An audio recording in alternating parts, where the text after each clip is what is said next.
While the Senior Bowl is an exhibition as a game, this week's practices are very much serious. He's too slow or too small, or even from too small a school. Coaches, general managers, and scouts will come up with a bevy of reasons why a player doesn't exactly fit their system.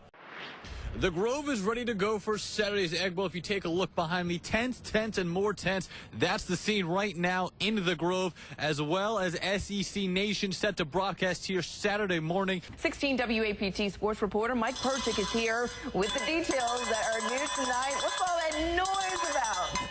I'm going to be honest, Stephanie, I did not hear a word you just said, but I assume you are talking about the cowbell. The SEC fined Mississippi State $25,000 for violating the artificial noisemaker policy.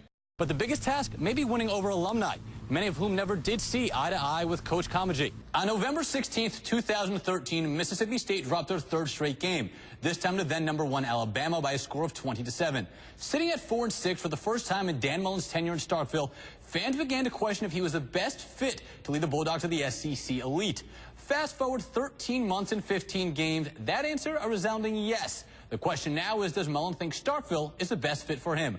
To the coaching carousel we go. 3 rumored landing spots for Mullen if he were to leave State, whittled down to 1. The University of Florida, where Mullen served a successful stint as offensive coordinator, raided the Mountain West and found Colorado State coach Jim McElwain, who put pen to paper on a 6-year, $21 million deal to lead the Gators. It's the matchup of the season as the #3 ranked Mississippi State Bulldogs play host to the 2nd ranked Auburn Tigers, with the winner earning an inside track in the SEC West. Straight to the highlights we go. But the guy they brought in to replace him, Luol Deng, not too shabby himself. He kicks it out to find a wide-open Dwayne Wade, who knocks down the triple. Heat up 17 late first half, but the Cavs fighting back. It's LeBron. The step-back rainbow over Birdman cuts the lead to 13, catching up with Wade at halftime, probably exchanging eggnog recipes. Late in the fourth quarter, Chalmers finding Deng, who knocks in the corner jumper. And oh my, are the Heat going to beat LeBron? What? Yeah, we can't believe it either, James Franco. Heat give LeBron a tribute video and then a loss, 101-91. Miami knocks off Cleveland. This is where it starts to get a little bit kooky. Sophomore Jack Walker making his first start, finding DJ Montgomery the 31-yard touchdown. A little celebration, and bam.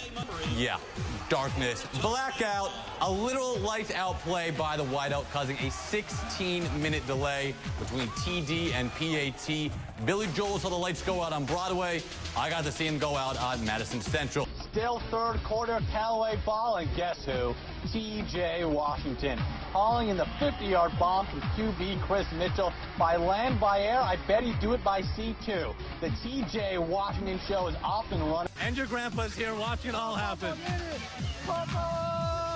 You proud of your grandson? That's my grandson! Oh, Papa! The story tonight, senior Daniel Kennedy, 3 touchdowns, 1 interception. You know what? I'm just going to let the JA fans take it from here. An unbelievable win.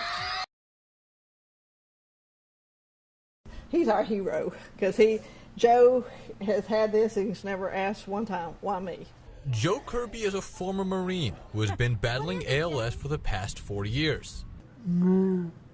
He's confined to a wheelchair. His speech is slurred.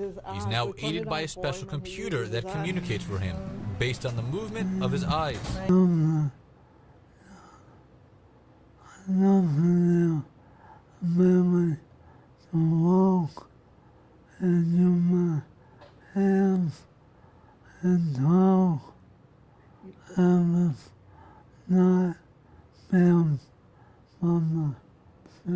Once diagnosed, they typically live between 3 to 5 years.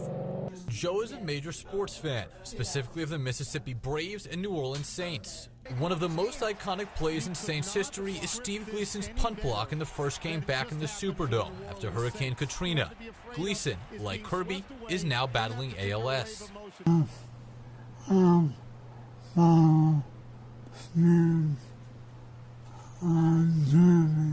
The former football star, like so many across the country, is taking part in the Ice Bucket Challenge, all to raise money and awareness for ALS research.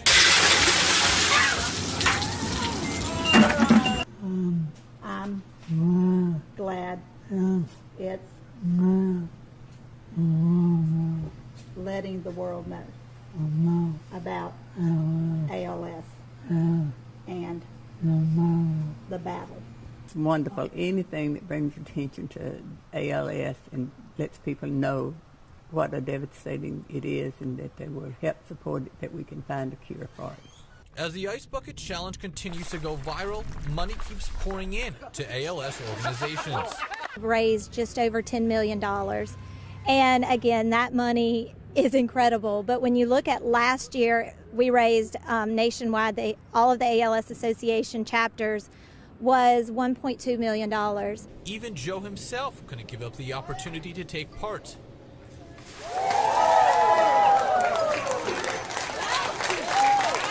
Before challenging Mississippi Braves GM Steve DeSalvo.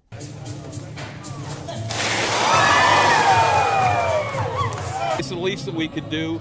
The great part of it is hopefully we have raised a lot of money today, but probably more importantly, hopefully we've raised a lot of awareness for ALS around the country. So while dumping ice on your head will not cure a disease that has no known treatment, it is bringing attention and money to a fight to defeat it. In Florence, Mike Perchick, 16 WAPT News. Ole Miss at home again. The decades-old joke about Rebel baseball. 42 years of close, but no cigar. All exploding excitement Monday night. We now take a trip back to see how things have changed since the last time the Rebels were in Omaha. Robinson handles it, and they're going to Omaha for the first time in 42 years. Hotty toddy in Omaha. For the 35 men that make up this 2014 Ole Miss team, they represent 42 years of Rebels before them. You know, obviously we haven't been in this position like 40-something odd years, and we're just excited to be here. You know, felt like we're one of the best teams in the nation right now. It'll be something special, man, to go out there and win it out there. I mean, first national championship, we've been here in a while, so I mean, if we go out there and get the job done, I mean, it'd be something special for Rebel Nation. Back in 1972, Rebels legend Archie Manning, who started shortstop for the 1969 team that made Omaha, was set to begin his second season at the helm for the New Orleans Saints. The last day of that College World Series was June 16th. A day later, 5 White House workers arrested for their role in the Watergate scandal. Tupelo native Elvis Presley was still in the building. The country's biggest star just finished working on Always on My Mind, profiling a split from his wife Priscilla. But with the opening lyrics, "Maybe I didn't treat you quite as good as I should have," the song could have just as easily been about Rebel fans' relationship with current coach Mike Bianco, many of whom called for his job after falling short last season. One of the things we talk about a lot is, being tougher, being mentally tougher, being able to handle the adversity. Very proud of the kids and, of course, a great coaching staff, but, tremendous administration. It's been, believers for 14 years, and, of course, tremendous fan base. 2014 is the 15th time Ole Miss has made the NCAA tournament since 1972, the first 14 ending in the all-too-familiar heartbreak. 25 different major leaguers have passed through Oxford since then, all going to enjoy different levels of major league success, none having the opportunity to ply their trade in the city known as the Gateway to the West. While Rebel fans hope it won't be another 42 years until their next trip, they're savoring every moment of this journey. That's all we got. I'm Mike Perchick, Blitz 16.